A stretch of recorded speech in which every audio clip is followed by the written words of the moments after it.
যে বাসায় টিউশনি সেই বাসার সিঁড়িতেই রক্তাক্ত জুবায়েদ। কি ভয়ঙ্কর, তাই না? পুরান ঢাকার নূরবক্স লেনের রৌশান ভিলা। বিকেল 4:30টার দিকে এই ভবনের 3য় তলার সিঁড়িতে পড়েছিল এক তরুণের নিথর দেহ। নিচতলা থেকে 3 তলা পর্যন্ত রক্তের দাগ, সিঁড়ি জুড়ে ছড়িয়ে ছিটিয়ে থাকা সেই রক্ত যেন সাক্ষী দিচ্ছে এখানে ঘটেছে ভয়াবহ কিছু।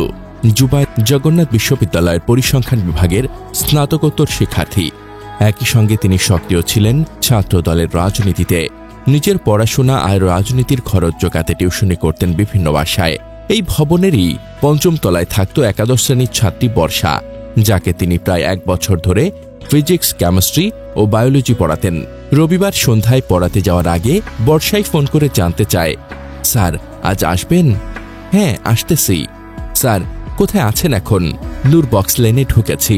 কল কেটে বর্ষা তার মোবাইল থেকে জুবায়েদের লোকেশন চেক করে নিশ্চিত হয় তিনি সত্যি তাদের লেনে ঢুকেছেন। এরপরই কিছুক্ষণের ব্যবধানে রক্তে ভেসে যায় সেই সিঁড়ি। রক্ত 1ম তলা থেকে 3য় তলা পর্যন্ত ছড়িয়ে, অথচ 5ম তলায় পড়াতে যাওয়ার কথা ছিল জুবায়েদের। প্রশ্ন উঠেছে, কে বা কারা তাকে সিঁড়িতেই আটকালো? কেন কেউ কিছু শুনতে পেল না? এই ভবনের বাসিন্দারা সত্যিই কিছু জানে না, নাকি চুপ করে আছে? ঘটনার কিছুক্ষণ পর বর্ষায় ফোন করে জুবায়েদের রুমমেটকে জানায়, স্যার খুন হয়ে গেছে। কিন্তু এখানেই শুরু হয় নতুন রহস্য। বর্ষা জুবায়েদের রুমমেটের নাম্বার জানল কিভাবে? তাদের সম্পর্কের গভীরতা কতটা ছিল? সে কি আগে থেকেই কিছু জানত? রাত 11:20 পুলিশ বর্ষাকে তার বংশালের বাসা থেকে আটক করে। বাড়ির অন্য সদস্যদেরও নজরদারিতে রাখা হয়েছে। বংশাল থানার ওসি রফিকুল ইসলাম বলেন, আমরা দুজনকে শনাক্ত করেছি। ছাত্রী ও তার বয়ফ্রেন্ডের সম্পৃক্ততা পাওয়া গেছে বলে ধারণা করছি। লালবাগ জোনের ডিসি মল্লিক আহসান উদ্দিন সামি আরও জানান, সিসিটিভি ফুটেজে 2 জনকে দেখা গেছে। তাদের গ্রেপ্তারের জন্য কয়েকটি টিম কাজ করছে। মরদেহটি ময়নাতদন্তের জন্য মিটফোর্ড হাসপাতালে পাঠানো হয়েছে। পুলিশ বলছে এটি পরিকল্পিত হত্যাকাণ্ডের ইঙ্গিত দিচ্ছে, তবে হত্যার উদ্দেশ্য এখনো স্পষ্ট নয়।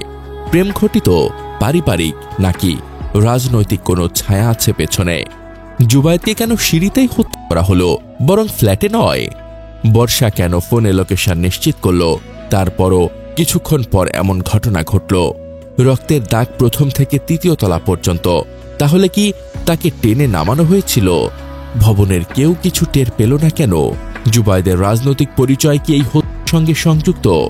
একজন মেধাবী বিশ্ববিদ্যালয় শিক্ষার্থী, ছাত্র দলের রাজনীতির যোদ্ধা, টিউশনি করে চলা সংগ্রামী তরুণ।